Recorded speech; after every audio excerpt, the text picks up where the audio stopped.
नमस्कार।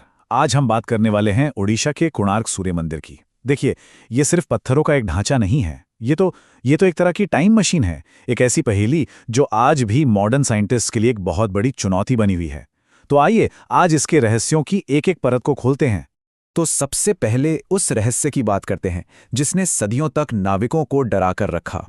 सोचिए, क्या यह सच हो सकता है कि मंदिर के शिखर पर एक इतना बड़ा, इतना विशाल चुंबक था कि वो लोहे के बड़े बड़े जहाज़ों को अपनी तरफ खींच लेता था और उन्हें तबाह कर देता था? कमाल की बात यह है कि यूरोपियन नाविकों की डायरियों में इसका जिक्र बार बार मिलता है।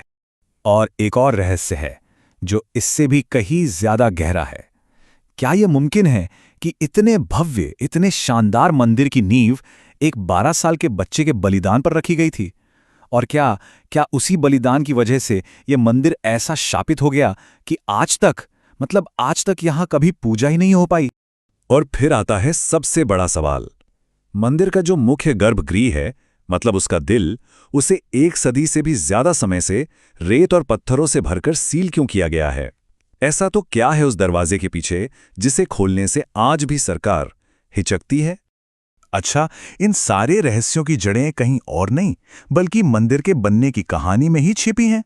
और इसकी कहानी के बिना 2 पहलू हैं, एक जो हमें पुराणों में मिलता है और दूसरा जो इतिहास के पन्नों में दर्ज है। तो भविष्य पुराण के हिसाब से चलें तो ये कहानी शुरू होती है भगवान कृष्ण के पुत्र साम से। उन्हें एक श्राप मिला था जिसकी वजह से उन्हें कुष्ठ रोग हो गया। अब इस रोग से छुटकारा पाने के लिए उन्होंने चंद्रभागा नदी के किनारे पूरे 12 साल तक सूर्य देव की बहुत ही कठोर तपस्या की। कहते हैं उनकी भक्ति से सूर्य देव इतने प्रसन्न हुए कि उन्होंने साम को रोग मुक्त कर दिया। और बस इसी आभार को जताने के लिए साम ने यहाँ सबसे पहले सूर्य मंदिर की स्थापना की। लेकिन आज जो मंदिर हम देखते हैं वो असल में 13वीं शताब्दी में गंग वंश के राजा नरसिंहदेव प्रथम ने बनवाया था। और इतिहासकारों का मानना है कि इसके पीछे सिर्फ भक्ति नहीं थी बल्कि 3 बड़े कारण थे। पहला, सूर्यदेव में उनकी अपनी गहरी आस्था। दूसरा, उस समय जो हमले बढ़ रहे थे उनके खिलाफ अपनी ताकत दिखाना। और तीसरा, उड़ीसा की कला और एस्ट्रोनॉमी मतलब खगोल विज्ञान के ज्ञान को पत्थरों में इस तरह अमर कर देना कि आने वाली सदियां देखती रह जाए। तो मतलब ये समझना जरूरी है कि दोनों ही निर्माता अपनी अपनी जगह सही हैं, बस उनके बीच सदियों का एक लंबा फासला है। साम ने पौराणिक काल में नींव रखी थी और राजा नरसिंहदेव ने 13वीं सदी में उसी विरासत को इतना विशाल रूप दे दिया। चलिए अब देखते हैं कि ये मंदिर सिर्फ एक पूजा की जगह ही क्यों नहीं है बल्कि ये पत्थरों से बना एक बहुत बड़ा एस्ट्रोनॉमिकल इंस्ट्रूमेंट, मतलब एक खगोलीय यंत्र भी कैसे है। देखिए, पूरे मंदिर को सूर्य देव के एक विशाल रथ की तरह डिजाइन किया गया है। इसके दोनों तरफ 12-12 पहियों की जोड़ी हैं, मतलब कुल 24 पहिए। ये पहिए साल के 24 पक्षों को दिखाते हैं। और इस रथ को खींच रहे थे 7 घोड़े जो हफ्ते के 7 दिनों के प्रतीक थे। हालांकि समय और हमलों की मार ने ऐसा असर डाला कि आज उन 7 में से सिर्फ एक ही घोड़ा बचा है, वो भी पूरी तरह से नहीं। और हाँ, ये पहिए सिर्फ सजावट के लिए नहीं है, ये असल में एक बहुत ही एडवांस्ड सनडायल यानी धूप घड़ी हैं। हर पहिए में 8 मेन तीलियां हैं जो दिन के 8 पहर को दिखाती हैं। और बस इन तीलियों पर जब धुरी की परछाई पड़ती थी तो उस परछाई को देखकर उस जमाने के लोग बिना किसी घड़ी के बिल्कुल सटीक टाइम बता सकते थे। कमाल है ना? तो चलिए अब उस कहानी पर आते हैं जिसने सदियों तक नाविकों के दिल में दहशत बनाए रखी। और इसी कहानी की वजह से इस मंदिर को नाम मिला ब्लैक पगोड़ा। ये कहानी है एक खोए हुए बहुत बड़े चुंबक की। हाँ, ये सच है कि दूर से देखने पर मंदिर के पत्थर काले दिखते थे, इसलिए भी इसे ब्लैक पगोड़ा कहा गया। लेकिन असली वजह शायद कुछ और ही थी। जब यूरोपियन नाविक अपने जहाज लेकर इसके पास से गुजरते थे तो उनके कंपास अचानक काम करना बंद कर देते थे। उन्हें एक अजीब सा खिंचाव महसूस होता था, जैसे कोई अनदेखी ताकत उन्हें जबरदस्ती किनारे की तरफ खींच रही हो। और लोक कथाएं क्या कहती हैं? वो कहती हैं कि मंदिर के मेन शिखर के ठीक ऊपर रखा था 1-2 नहीं बल्कि पूरे 52 टन का एक विशाल चुंबक। और माना जाता है कि यही पत्थर इन सारी रहस्यमयी घटनाओं के पीछे था। तो थ्योरी ये है कि इस 52 टन के चुंबक ने एक ऐसा जबरदस्त मैग्नेटिक फील्ड बनाया था जो पूरे स्ट्रक्चर को बैलेंस में रखता था।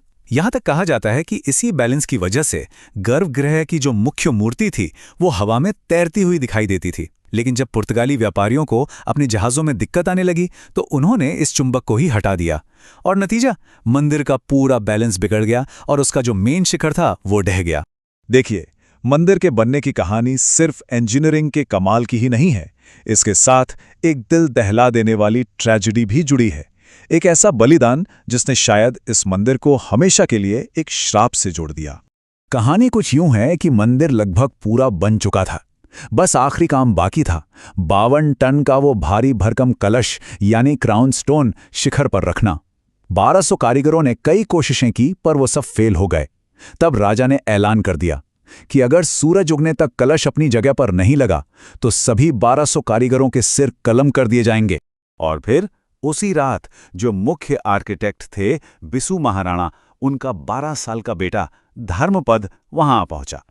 उसने अपने पिता और बाकी सारे कारीगरों को मौत के डर से कांपते हुए देखा।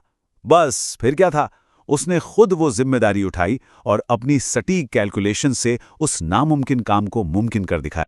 सबकी जान तो बच गई थी, लेकिन अब कारीगरों को एक नया डर खाने लगा। उन्हें लगा कि अगर राजा को यह पता चला कि जो काम 1200 लोग मिलकर नहीं कर पाए वो एक 12 साल के बच्चे ने अकेले कर दिखाया, तो उनकी इज्जत का क्या होगा, उनकी काबिलियत पर सवाल उठेगा। और बस उन 1200 कारीगरों के सम्मान को बचाने के लिए, जिनकी जान उसने अभी अभी बचाई थी, धर्मपद ने उसी रात मंदिर के शिखर से छलांग लगा दी और अपनी जान दे दी।